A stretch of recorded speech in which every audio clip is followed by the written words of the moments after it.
আর্থিক সংকট থাকলেও মুড়িগঙ্গা ব্রিজের ওপরে গঙ্গাসাগর সেতু তৈরি করার প্রয়োজন আছে।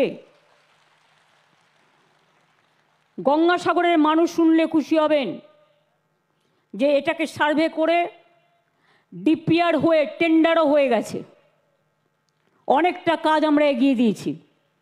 ১,৫০০ কোটি টাকার মতো খরচা হবে। টাকাও আমরা প্রায় অনেকটাই এদের জন্য রেখে দিয়েছি এবং আগামী ২-৩ বছর লাগবে এটা তৈরি করতে। কারণ বোঝেন তো, গঙ্গার ওপরে সেতু, এবং সেই সেতুটাও প্রায় ৪ কিলোমিটার ৫ কিলোমিটার হবে, পাশে রাস্তাও হবে সেতু তৈরি করতে গেলে। সুতরাং এটা ইঞ্জিনিয়ারদের খুব কষ্ট করে তৈরি করতে হয়, এত বড় সাগরের ওপরে এত বড় সেতু।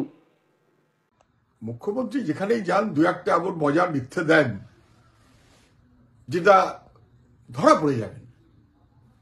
গঙ্গাসাগরে গেছেন, এমনি উনি কপিল মুনির সবাইকে সাধু সন্ত খুব ভালোবাসেন সেসব তো যা হওয়ার হলো। তারপরে ওখানে নাকি একটা ব্রিজ উনি করে দেবেন, করে দিলাম, এসব ব্যবস্থা করে ফেলেছি। কেন একটু দেরি হলো মুখ্যমন্ত্রী?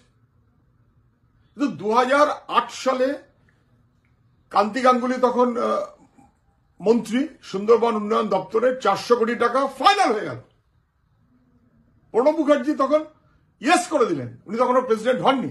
কেন্দ্রীয় সরকার তার অংশ থাকবে, রাজ্য সরকার তার অংশ থাকবে, ফাইনাল। আটকে গেল কেন?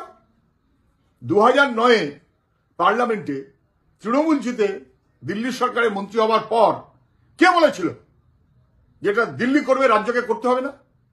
কেন তৃণমূল বলেছিল রাজ্য করার দরকার নেই, রাজ্যের প্রকল্প বাতিল করে দেওয়া হলো কেন? যেটা হতে পারতো আজ থেকে আরো ১৪-১৫ বছর আগে, সেইটা মুখ্যমন্ত্রীর বদান্যতায় আটকে গেল। উনি করলেন না, করতে দিলেন না, করছিল রাজ্য সরকার। ১৫ বছর দেরি হবার দায় যদি এখন হয়ে থাকে বা হবার মতো ব্যবস্থা হয়ে থাকে, তার দায় তো মুখ্যমন্ত্রীর। বাংলার কোনো কিছু ভালো হোক এটা উনি কখনো চাননি।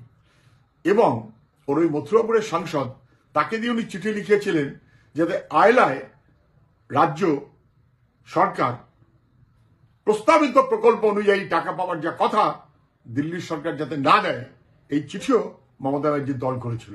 বাংলা বিরোধী মনোভাবে বরাবর চলেছে মুখ্যমন্ত্রী, আজকে অসত্য কথা বলছেন।